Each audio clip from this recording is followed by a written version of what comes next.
আজকে আমি বল মাছের রেসিপি করে দেখাবো। তেল গরম হয়ে গেছে, বল মাছটা একটুখানি হালকা ভেজে নিচ্ছি। হালকা ভেজে নিয়েছি, এবার তুলে নেব। কালো জিরে ফোড়ন দিয়েছি, এবার টমেটো কুচি, রসুন পেঁয়াজের পেস্ট, জিরার গুঁড়ো, ধনের গুঁড়ো, লঙ্কার গুঁড়ো, হলুদ গুঁড়ো, অল্প জল, নুন। এবার কষিয়ে নেব।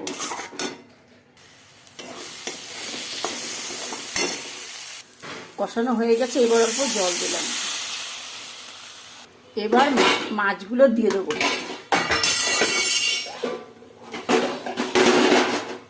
বল মাছের ঝাল রেসিপি কমপ্লিট।